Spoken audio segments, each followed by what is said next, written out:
السلام علیکم dear readers and listeners, welcome back to our channel.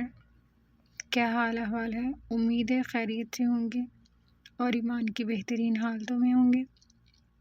آج میں آپ کے لیے ہمارے سلسلہ وار ناول وہی گماسا کی ایپیسوڈ نمبر 24 لے کر آئی ہوں، جس کی لکھاری ہما قریشی ہیں۔ امید ہے آپ اس سے لطف اندوز ہوں گے اور ہمیں اپنی قیمتی آراء سے ضرور آگاہ کریں گے۔ ناول کی طرف بڑھنے سے پہلے میری آپ سب سے ایک ریکویسٹ ہے کہ اگر آپ ہمارے چینل پر نئے ہیں یا ابھی تک آپ نے ہمارے چینل کو سبسکرائب نہیں کیا تو پلیز اسے سبسکرائب کر لیجیے، ویڈیو کو لائک کیجیے اور بیل آئیکن بھی ضرور دبائیے گا تاکہ ہمارے چینل پر آنے والی تمام اقساط کا نوٹیفیکیشن آپ کو بر وقت مل سکے۔ تو چلیے ناول سٹارٹ کرتے ہیں۔ کمرے میں ہلکی ہلکی روشنی پھیل رہی تھی، کھڑکی کے پردے آدھے کھلے تھے، باہر کا سنہرا سورج دھیرے دھیرے غروب ہو رہا تھا۔ ایئر کنڈیشنر کی مدھم سی آواز کمرے کی خاموشی کو ذرا سا توڑ رہی تھی، مگر اس خاموشی میں وہ کہیں نہ کہیں تلخی کی جھلک صاف دکھائی دے رہی تھی۔ ثانیہ الماری کے پاس کھڑی اپنے دوپٹے کی تہہ سیدھی کر رہی تھی۔ اس کا چہرہ سپاٹ تھا، نہ غصہ نہ نرمی، بس ایک عجیب سی کیفی، ایک عجیب سی خفگی۔ وہ صبح سے ایک لفظ بھی نہیں بولی تھی، نہ ناشتے پر نہ دوپہر کے کھانے پر۔ شارق بیڈ کے کنارے بیٹھا تھا، ہاتھوں کی انگلیاں ایک دوسرے میں پھنسا کر جیسے کوئی لفظ تلاش کر رہا ہو۔ ثانیہ، اس نے آہستگی سے پکارا، جیسے آواز اگر تیز ہو گئی تو وہ کان سے لڑکی بکھر جائے گی۔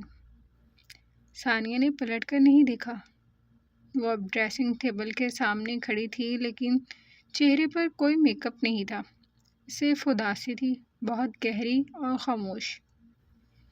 میں سب سے کچھ کہنے کی کوشش کر رہا ہوں۔ شارق کی آواز میں تھکن تھی اور بے بسی بھی۔ ثانیہ نے ایک لمحے کو آئینے میں اس کی طرف دیکھا، پھر نظریں جھکا لی، کوئی جواب نہیں دیا۔ بس ایک بار میری بات سن لو۔ شارق اٹھ کر اس کے قریب آیا، لیکن فاصلہ پھر بھی باقی رہا۔ ثانیہ کے لب ہلے، بہت آہستہ۔ بات تو وہ سنتا ہے جسے یقین ہو کہ بات میں سچائی ہے۔ یہ کہہ کر وہ آہستہ سے دوپٹہ سنبھالتی کمرے سے نکل گئی۔ شارق وہیں ساکت کھڑا رہا۔ وہ شمعون کو لے کر نہ جانے کیا جذبات رکھتی تھی کہ اس کی بیوی کو دیکھ وہ چاہ کر بھی شارق سے اچھے سے بات نہیں کر سک رہی تھی۔ جہانگیر پیلس کی راتیں ہمیشہ گہما گہمی سے بھری ہوتی تھی، روشن فانوس، ماربل فرش پر چمکتی روشنیوں کی قوس و قزح اور ڈائننگ ٹیبل پر سجے کھانوں کی قطاریں، مگر ان سب کے درمیان اگر کچھ خاموش تھا تو وہ تھی ثانیہ۔ وہ کھانے کے دوران خاموش رہی، بس ہلکی مسکراہٹ سے سب کی باتوں کا جواب دیتی رہی، لیکن شارق اسے بار بار دیکھ رہا تھا۔ آج اس نے پختہ ارادہ کر لیا تھا کہ وہ اس کی ناراضگی ختم کر کے رہے گا، مگر وہ سب سے نارمل انداز میں بات کرتی اسے سرے سے ہی نظر انداز کر رہی تھی۔ کھانے کے بعد جیسے ہی سب اپنی اپنی جگہوں پر منتشر ہونے لگے، شارق نے نرمی سے ثانیہ کے قریب آ کر سرگوشی کی، روم میں جا کر ریڈی ہو جاؤ، ہمیں جانا ہے۔ ثانیہ نے چونک کر دیکھا، ہلکے سے تیور چڑھے کہا، سوال بہت کیے جا چکے، اب بس چلو۔ جتنا کہا ہے اتنا کرو، اس نے مسکرا کر کہا اور اس کا ہاتھ تھاما۔ ثانیہ نے دل میں ہلکی سی آہ بھری، شاید منانے کی ایک اور کوشش، لیکن وہ خاموشی سے اس کے ساتھ روم میں چلی گئی تھی۔ ہانیہ اور شمعون بھی واک پر نکل گئے تھے، بڑوں نے ان کی طرف زیادہ دھیان نہیں دیا تھا۔ شارق نے خود ڈرائیو کی تھی، سڑکیں سنسان ہونے لگی تھی، اور شہر کا شور دھیرے دھیرے پیچھے رہ گیا تھا۔ کار میں خاموشی تھی، صرف انجن کی دھیمی گونج اور باہر چلتی روشنیوں کی چمک۔ ثانیہ نے کھڑکی سے باہر دیکھنا شروع کر دیا تھا، مگر اندر سے وہ سوچوں میں الجھی ہوئی تھی۔ شارق نے ایک بار اسے دیکھا، پھر نظریں سڑک پر جمائیں۔ وہ جانتا تھا کہ وہ ذہنی طور پر ڈسٹرب ہوئی ہے۔ شمعون کا اسے ریجیکٹ کرنا کسی طور برداشت نہیں ہو رہا۔ پھر وہ تو تھی بھی چھوٹی، اور مریم کے بعد سب کی لاڈلی اکلوتی بیٹی، تو بھلا وہ ایسا سلوک کیسے برداشت کر لیتی؟ تمہیں پتہ ہے، شارق نے آہستہ سے بات چھڑی، آج ہم شادی کے بعد پہلی بار رات میں کہیں اکیلے جا رہے ہیں، بغیر فیملی، بغیر شور شرابے کے۔ ثانیہ نے کوئی جواب نہیں دیا، صرف پلکیں جھپکائیں۔ شارق کو اندازہ ہو گیا وہ ابھی بھی کوئی بات نہیں کرنا چاہتی۔ 15-20 منٹ کے بعد کار نے ایک موڑ کاٹا اور سامنے ساحل کی مہکدار ہوا اندر آ گئی۔ درخت جھوم رہے تھے اور سمندر کی نمی جیسے گاڑی کے شیشوں سے ٹکرا رہی تھی۔ یہاں؟ ثانیہ نے پہلی بار سوال کیا۔ ہاں، باہر آؤ، شارق نے نرم انداز میں کہا۔ سامنے روشنیوں سے سجا ایک خالی سا سی سائڈ کیفے تھا، جسے شارق نے پہلے ہی بک کروا رکھا تھا۔ چھوٹے چھوٹے فانوس لٹک رہے تھے اور ریت پر لکڑی کا بنا ایک پلیٹ فارم موجود تھا، جس پر سفید چادر، 2 تکیے اور سینڈوچز کے ساتھ ہلکی موسیقی والا اسپیکر رکھا تھا۔ یہ سب میرے لیے؟ وہ حیرت اور اشتیاق کے ملے جلے تاثرات سمیت ذرا حیرانی سے گویا ہوئی تھی۔ ہاں، میری بیوی کے لیے، جو میرے لیے سب سے زیادہ خاص ہے، جس کی ناراضی میں زیادہ دیر مول نہیں لے سکتا۔ ثانیہ کچھ لمحے وہیں بیٹھی رہی، جیسے یقین نہیں آ رہا ہو، پھر آہستہ سے نیچے اتری اور سمندر کی ہوا نے جیسے اس کا غصہ بھی اڑا دیا۔ تم پاگل ہو، اس سب کی کیا ضرورت تھی؟ شارق نے کندھے جھکائے۔ ضرورت تو تھی، ورنہ آج تم مجھ سے سارا دن ناراض نہ رہتی۔ ثانیہ کی آنکھیں دھندلا گئیں۔ وہ خاموشی سے لکڑی کے اس پلیٹ فارم پر آ کر بیٹھ گئی۔ سمندر کی لہریں کچھ فاصلے پر شور مچا رہی تھی، لیکن یہاں وقت رک گیا تھا۔ شارق اس کے قریب بیٹھا اور اسے ایک چھوٹا سا گفٹ باکس تھمایا۔ کیا ہے یہ؟ کھول لو۔ ثانیہ نے آہستہ سے ربن کھولا اور اندر ایک چھوٹا سا ہارٹ شیپ گولڈ کا لاکٹ تھا، جس پر ان دونوں کے نکاح کی تاریخ کنندہ تھی، ساتھ شادی والے دن کی تصویر بھی۔ شارق، اس کی آواز رند گئی، آنکھیں بھری اور ہونٹ کپکپا گئے۔ یہ شادی کے بعد پہلا تحفہ ہے اور پہلا سرپرائز بھی، شارق نے شرارت سے کہا۔ ثانیہ نے لاکٹ کو ہاتھوں میں لے کر لبوں سے لگایا۔ سوری شارق، میں چاہ کر بھی اس رشتے کو صحیح سے نبھا نہیں پا رہی۔ وہ ذرا نادم ہوئی۔ وہ دونوں اب قریب تھے، بے حد قریب۔ وقت، سرد ہوا، سمندر، سب جیسے ان کے لمحے کو سلام کر رہے تھے۔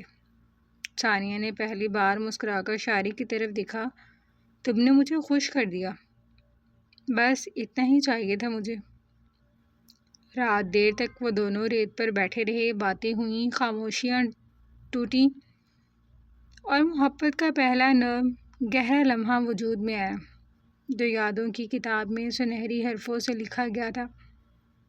دونوں کے دل ایک دوسرے کی جانب مائل ہونے لگے تھے، مگر مکمل طور پر پگھلنے میں وقت درکار تھا۔ رات کے 3 بج چکے تھے۔ کراچی کی گرم فضا اب کچھ ٹھنڈی ہو چکی تھی، اور جہانگیر پیلس اپنی وسیع راہداریوں سمیت مکمل خاموشی میں ڈوبا ہوا تھا۔ پورے گھر کی روشنیاں بند تھیں، صرف راہداری کے کونوں میں مدھم مدھم لائٹس جل رہی تھیں، جیسے یہ لمحہ صرف شارق اور ثانیہ کے لیے محفوظ کیا گیا ہو۔ دونوں آہستگی سے اندر داخل ہوئے۔ ثانیہ کے چہرے پر ہلکی ہنسی کی تھکن اور آنکھوں میں وہ چمک تھی جو صرف خوشی سے آتی ہے۔ وہ آج کی رات کی ہر بات یاد رکھنا چاہتی تھی، وہ ساحل، وہ لاکٹ، وہ سرپرائز، وہ سکون۔ شارق نے قدم روکے اور اسے دیکھا، وہ سرخ دوپٹہ جو ہوا میں لہرا رہا تھا، وہ ہنسی جو ابھی بھی اس کے لبوں پر تھی۔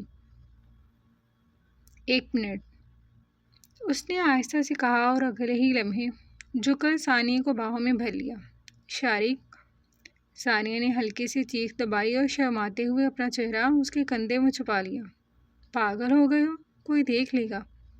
دیکھ لے تو کیا، تم میری بیوی ہو، اور فکر نہیں کرو، اس وقت سب سو رہے ہوتے ہیں، اس نے مسکراتے ہوئے کہا اور نرمی سے اسے سینے سے لگا کر سیڑھیوں کی جانب بڑھا تھا۔ راستہ خاموش تھا، صرف ان دونوں کی سانسوں کی آواز تھی اور دلوں کی دھڑکنیں جو جیسے ایک ہو چکی تھی۔ شارق کے قدم احتیاط سے چل رہے تھے، لیکن نظروں میں عجیب سا غرور تھا، اپنی محبت کا۔ بیڈ روم میں داخل ہو کر اس نے دروازے کے قریب آ کر ثانیہ کو بیڈ پر آہستہ سے لٹایا۔ ثانیہ کی پلکیں جھکی ہوئی تھی، چہرہ سرخ تھا اور دل کی دھڑکن جیسے باہر نکلنے کو بےتاب تھی۔ شارق نے آہستہ سے اس کے ماتھے پر بوسہ دیا اور سرگوشی میں بولا، یہ لمحے صرف ہمارے ہیں اور میں چاہتا ہوں یہ ہمیشہ یاد رہیں۔ ثانیہ نے نظریں اٹھا کر اسے دیکھا، لبوں پر وہی ہلکی سی مسکراہٹ جو کبھی کبھی دل چیر کے اندر اتر جاتی ہے۔ پھر وہ آہستہ سے پلٹا اور دروازے کی طرف بڑھا تاکہ اسے بند کر سکے۔ کمرے میں وہی نرم روشنی، ہلکی خوشبو اور ہوا میں محبت کی نمی تھی، جیسے پورا کمرہ اب ان کے رشتے کی گواہی دینے والا ہو۔ دروازہ آہستہ سے بند ہوا اور ایک نئی قربت کا باب خاموشی سے کھل گیا۔ کمرے کی روشنی مدھم ہو چکی تھی، آسمان پر چاند پوری آب و تاب سے چمک رہا تھا اور اس کی دودھیا کرنیں کھڑکی کے سفید پردوں سے چھن کر اندر آ رہی تھی۔ ایک نرم سا سکون کمرے کے ہر گوشے میں پھیل چکا تھا۔ اے سی کی ہلکی سی گونج، دیوار پر چلتی گھڑی کی ٹک ٹک اور خوشبو جو شاید ثانیہ کے دوپٹے سے آ رہی تھی، سب کچھ مکمل تھا۔ ثانیہ بیڈ پر ایک طرف نیم دراز تھی اور شارق ابھی دروازہ بند کر کے واپس آیا تھا۔ اس کے چہرے پر ایک نرمی تھی، ایک سکون، جیسے محبت کا پہلا مکمل لمحہ آج اسے نصیب ہوا ہو۔ وہ آہستگی سے چلتا ہوا اس کے قریب آیا، بیڈ پر بیٹھا اور نرمی سے اس کے پہلو میں لیٹ گیا۔ ثانیہ کا دل دھڑکنے لگا۔ شارق نے بائیں بازو سے اس کی کمر کے گرد نرمی سے احسار قائم کیا، ایک محفوظ، مان سے بھرا ہوا لمس۔ ثانیہ نے لمحے بھر کو سانس روکی اور پھر دھیرے سے اس کے سینے سے لگ گئی۔ کیا میں نے تمہیں پہلے کبھی بتایا کہ تم مجھے کتنی اچھی لگتی ہو؟ شارق کی سرگوشی جیسے اس کے کانوں میں گلاب رکھ گئی ہو۔ تمہاری ہنسی میرے دن کا سکون ہے اور تمہاری خاموشی میری بے چینی۔ ثانیہ نے اس کے گریبان میں چہرہ چھپا لیا، شرم سے، خوشی سے۔ تم عجیب باتیں کر رہے ہو شارق، براق نے دیکھ لیا تو بے ہوش ہو جائے گا۔ اس کے کانوں کے لوئیں سرخ ہو گئیں، وہ ہنسی، تھوڑی دبی، تھوڑی سادہ، جبکہ براق کانٹے کے ذکر پر اس کا منہ تک کڑوا ہو گیا تھا۔ اس کڑوے بادام کا نام لینا ضروری ہے کیا؟ وہ خفا ہوا۔ ہاں، کیونکہ وہ واحد ہے جو ہر جگہ میری سوکن کا رول پلے کرتا ہے۔ اس بار شارق کا بلند و باق قہقہ بلند ہوا تھا۔ شارق نے اس کے بالوں میں انگلیاں پھیری، ثانیہ کی پلکیں جھک گئیں، سانسوں کا تال میل اب یکساں ہو چکا تھا۔ وہ مکمل طور پر اس کی آغوش میں تھی، جیسے دنیا کی ہر تھکن ختم ہو چکی ہو۔ تمہیں پتہ ہے، ثانیہ نے آہستگی سے کہنا شروع کیا، بچپن میں جب بارش ہوتی تھی میں چھت پر کھڑی ہو کر دعا کرتی تھی کہ ایک دن کوئی آئے جو صرف میرا ہو، مجھے سمجھے بغیر کہے جو مجھے یوں دیکھے جیسے دنیا میں صرف میں ہوں۔ شارق نے اس کا چہرہ تھوڑا سا اوپر کیا اور اس کی آنکھوں میں جھانکا۔ اور کیا تمہیں لگتا ہے وہ دعا پوری ہو گئی؟ ثانیہ نے اس بات میں سر ہلایا۔ ہاں، تمہاری آنکھوں میں وہ دعا ہر رات پوری ہوتی ہے۔ کمرے میں ایک مقدس سی خاموشی چھا گئی۔ شارق نے نرمی سے اس کی پیشانی کو چوما۔ میں وعدہ کرتا ہوں کہ تمہاری ہر خاموش دعا، ہر چھپی تمنا، ہر بے نام خواہش کو مکمل کرنے کی کوشش کروں گا۔ تم شمعون بھائی کو معاف کر دو، وہ رشتہ تمہارے لیے کبھی پائیدار نہ ہوتا۔ ثانیہ کا دل جیسے لمحے کو روک دینا چاہتا تھا۔ وہ اس کے سینے پر ہاتھ رکھے اس کے دل کی دھڑکن سن رہی تھی۔ دھڑکنوں میں ایک نظم تھی، ایک کہانی جو صرف ان دونوں کی تھی۔ تمہیں پتہ ہے میں کیوں ناراض تھی تم سے؟ ثانیہ نے شرارت سے پوچھا۔ وہ اس کا شک دور کرنا چاہتی تھی، کہیں وہ اس کی طرف سے کوئی بدگمانی دل میں نہ بسا لے۔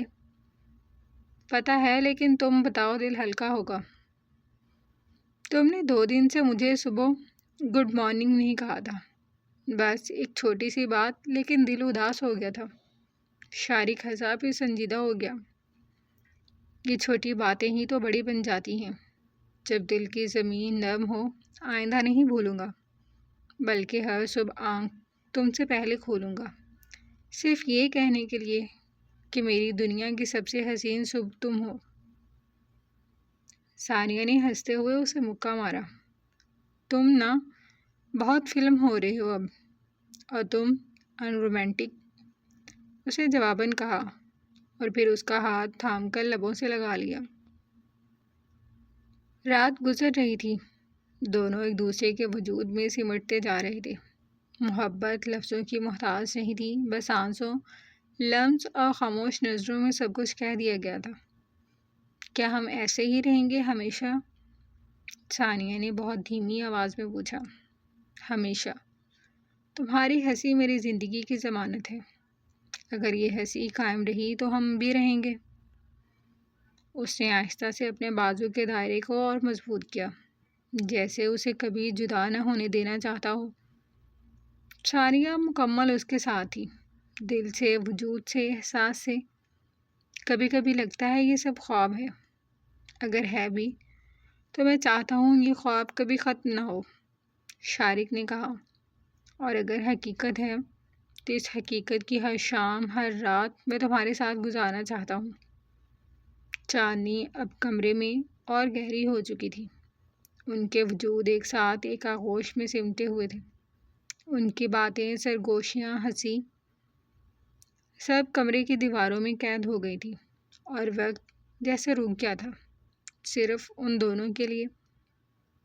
محبت مکمل ہو چکی تھی، لفظوں سے، لمس سے، اور دل کی دھڑکنوں سے۔ جاری ہے۔